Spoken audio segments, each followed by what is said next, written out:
ఈ సేవలను ప్రారంభించడానికి ముందు ప్రధాని మోదీ ఆ సేవలను ఒకసారి పరిశీలిస్తున్నారు। ఆ కార్యక్రమాన్ని లైవ్ ద్వారా చూద్దాం। और पहले फेज के बाद छोटे शहरों को भी इस सेवा से जोड़ा जाएगा। आज का दिन बहुत ही महत्वपूर्ण और आप लगातार इस कार्यक्रम को देखते रहिए क्योंकि आज बहुत सारी अहम जानकारी आपको मिलने वाली है। हम आपको बताएं 117 करोड़ से अधिक दूरसंचार उपयोगकर्ता उपभोक्ता और हमारे देश में 82 करोड़ से अधिक इंटरनेट के जो कंज्यूमर हैं, जो ग्राहक हैं, उनके साथ भारत डिजिटल उपभोक्ताओं के लिए सबसे अधिक तीव्र गति से वृद्धि करते हुए वैश्विक बाजारों में से एक है। यहां पे हमने जैसे बताया आपको 117 करोड़ से अधिक दूरसंचार उपयोगकर्ता हैं और वैश्विक बाजार में सबसे तीव्र गति से आगे बढ़ने वाला, वृद्धि करने वाला भारत एक है। और एक संस्था है मैकिन्से, उन्होंने 2019 में एक अध्ययन किया था और उसके मुताबिक भारत दूसरी सबसे अधिक तीव्र गति से डिजिटलीकरण करने वाली इकोनॉमी है, अर्थव्यवस्था है। आज इंडिया मोबाइल कांग्रेस की भी शुरुआत हो चुकी है और इसी कार्यक्रम में प्रधानमंत्री 5G सर्विस की भी शुरुआत करने वाले हैं। 5G 5वीं पीढ़ी का एक मोबाइल नेटवर्क है और जैसा कि हम सभी जानते हैं कि देश में 1G, फिर 2G, फिर 3G और 4G नेटवर्क के बाद एक नया वैश्विक वायरलेस ये एक मानक है 5G। 5G के जो हाई बैंड स्पेक्ट्रम है उसमें जो इंटरनेट की जो स्पीड है उसकी गति का परीक्षण 20 गीगाबाइट प्रति सेकंड के रूप में किया गया। आप समझ सकते हैं कितने स्पीड इसकी गति होगी। 5G में 20 Gbps के रूप में इसका परीक्षण किया गया है। अगर इसी के मुकाबले 4G सर्विस की बात करें तो अधिकांश मामलों में 4G में जो अधिकतम इंटरनेट की डेटा की स्पीड है वो 1 Gbps दर्ज की गई है। तो 4G में हम और आप इन दिनों 1 Gbps की स्पीड को एक्सपीरियंस करते हैं, लेकिन 5G सर्विस के आ जाने के बाद से हम 20 गुना ज्यादा स्पीड को एक्सपीरियंस कर पाएंगे। 20 Gbps गीगाबाइट प्रति सेकंड के स्पीड में हमें वो सुविधा मिल पाएगी।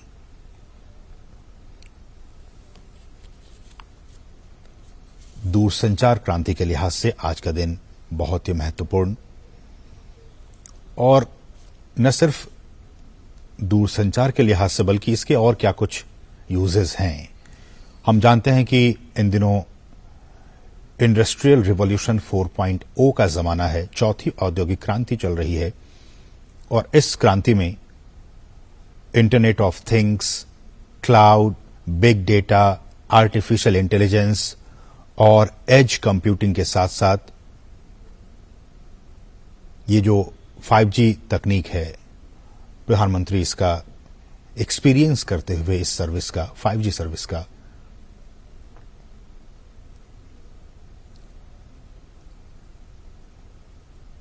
और इनका प्रयोग इंटरनेट ऑफ थिंग्स की बात की जाए या फिर क्लाउड की बात की जाए, big data, artificial intelligence, edge computing के साथ 5G चौथी औद्योगिक क्रांति का एक बहुत ही महत्वपूर्ण प्रवर्तक हो सकता है। अलग अलग क्षेत्रों में इस 5G सर्विस का उपयोग किया जाएगा, फिर चाहे वो हेल्थ सेक्टर की बात हो, मोबाइल बैंकिंग की बात हो, इन तमाम क्षेत्रों में डिफेंस की बात हो, फिनटेक कंपनियों की बात हो, रिसर्च एंड डेवलपमेंट की बात हो, इन तमाम क्षेत्रों में 5G सर्विस का डायरेक्ट इम्पैक्ट पड़ेगा और सबसे पहले जो हमारे उद्योग जगत हैं वो इस एक्सपीरियंस को महसूस करेंगे और उसके बाद आम जनता के लिए इस सर्विस की शुरुआत की जाएगी। कहा जा रहा है कि इसका जो इकोनॉमिक इंपैक्ट होगा इस 5G सर्विस का, गवर्नमेंट द्वारा ही एक पैनल नियुक्त किया गया था और उस 2018 की बात है ये, और उस पैनल ने एक रिपोर्ट जारी की और इस रिपोर्ट के मुताबिक 5G सर्विस से साल 2035 तक भारत में 1 ट्रिलियन अमेरिकी डॉलर का जो इकोनॉमिक इंपैक्ट है वो पैदा होने की संभावना है। ये उम्मीद जाहिर की गई है इस रिपोर्ट के मुताबिक। आज का दिन बहुत ही महत्वपूर्ण, हम 5G सर्विस की बात कर रहे हैं, लेकिन पहली पीढ़ी से 1G से लेकर 5वीं पीढ़ी तक का विकास भी अपने आप में काफी महत्वपूर्ण रहा। 1G सर्विस की बात की जाए तो 1G सर्विस साल 1980 के दशक में इसे लॉन्च किया गया था और ये एनालॉग रेडियो सिग्नल पर काम करता था और केवल वॉइस कॉल को ही समर्थन करता था। फिर 1990 के दशक में 2G सर्विस को लॉन्च किया गया जो डिजिटल रेडियो सिग्नल का उपयोग करता है और 64 kbps के बैंडविड्थ के साथ वॉइस को भी और डेटा को भी ट्रांसमिट करने में ये इसको सपोर्ट करता है 2G सर्विस। फिर जमाना आया 3G सर्विस का।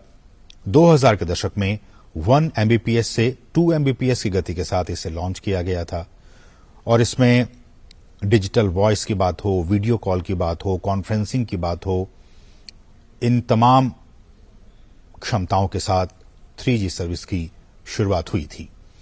फिर साल 2009 में 100 Mbps से 1 Gbps की जो एक पीक स्पीड हम कहें, उस पीक स्पीड के साथ 4G सर्विस को लॉन्च किया गया था और इसकी तमाम खूबियों के साथ साथ 4G सर्विस में जिसका कि हम और आप इन दिनों इसका उपयोग कर रहे हैं, ये 3D वर्चुअल रियलिटी को भी सक्षम बनाता है। 5G सर्विसेज में तमाम ये कुछ तकनीकी बातें हैं, अलग अलग बैंड्स होते हैं, लो band, mid band, high band spectrum, और हम जानते हैं कि पिछले दिनों ही जो स्पेक्ट्रम की नीलामी की गई थी और उससे पहले जो तमाम कंपनियां हैं वो उसमें शामिल हुए थे।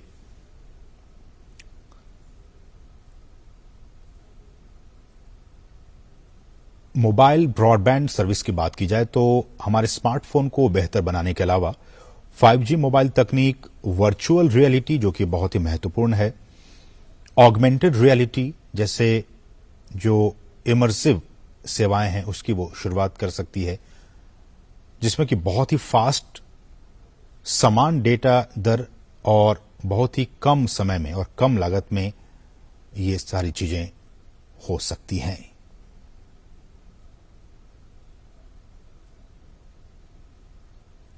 सामान्यतः यह कहा जा रहा है कि 5G का उपयोग 3 मुख्य प्रकार की कनेक्टेड सेवाओं में किया जाएगा, जिनमें हमारे जो उन्नत मोबाइल ब्रॉडबैंड हैं वो हो गए, महत्वपूर्ण संचार मिशन और बड़े पैमाने पर IoT इसमें शामिल है। IoT मतलब internet of things. IoT, cloud, big data, artificial intelligence और एज कंप्यूटिंग के साथ 5G चौथी औद्योगिक क्रांति का एक बहुत ही महत्वपूर्ण कारक साबित हो सकता है।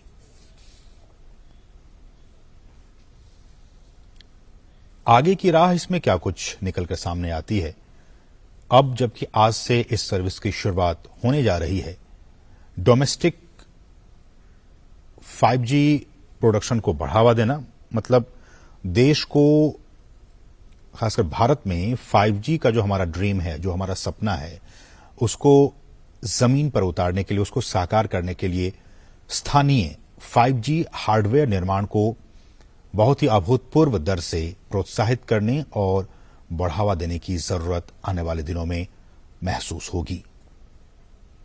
साथ ही साथ ग्रामीण और शहरी अंतर को भी कम करना यह भी एक चुनौती होगी कि कैसे हम सबसे पहले शहरी इलाकों में और उसके बाद ग्रामीण इलाकों में इसकी जल्द से जल्द इसकी पहुंच को सुनिश्चित कर सकें। ताकि ग्रामीण क्षेत्रों के लिए भी ये सहायक साबित हो सके। आज का दिन बहुत ही क्रांतिकारी दिन टेलीकम्युनिकेशन के लिहाज से। 5G सर्विस आज पूरे देश में प्रधानमंत्री इसकी शुरुआत करने वाले हैं। एक लंबे इंतजार के बाद इसकी आज शुरुआत होने वाली है। ये सीधी तस्वीरें नई दिल्ली के प्रगति मैदान से आप देख पा रहे हैं। जो तमाम ऑपरेटर्स हैं वो किस तरह से इस सर्विस को आने वाले दिनों में रोल आउट करेंगे, ये प्रधानमंत्री को समझाते हुए। हमारे साथ हमारे सहयोगी अजय मिश्रा भी यहां मौजूद हैं और तमाम चीजों को वो समझ रहे हैं और हमें भी समझाने की कोशिश अब करेंगे। अजय, हम जैसा कि तस्वीरों में देख पा रहे हैं कि तमाम जो ऑपरेटर्स हैं, ये जो आप तस्वीर देख रहे हैं वो डीओटी की है और सी डॉट की है। सी डॉट ने जो डिजास्टर मैनेजमेंट के लिए एक बहुत ही जबरदस्त सोल्यूशन बनाया है। किसी भी जगह अगर कोई भी डिजास्टर आता है तो वो सीधे डीडी न्यूज अगर कोई देख रहा है, देखिए आपके पीछे डीडी न्यूज ही चल रहा है, डीडी न्यूज जैसे ही कोई देख रहा है तो उसकी स्क्रीन पे, टीवी स्क्रीन पे तुरंत एक डिजास्टर का एक मैसेज फ्लैश हो जाएगा कि आपके इलाके में यहाँ पर बहुत भारी बारिश होने वाली है या फिर यहाँ पर तूफान आने वाला है, आप जल्दी से जल्दी किसी जगह पे चले जाएं। ऐसे ही फ्लैशेज जो हैं वो आ रहे हैं रेडियो नेटवर्क के जरिए, रेडियो पे चले जाएंगे। कोई भी प्रोग्राम चलता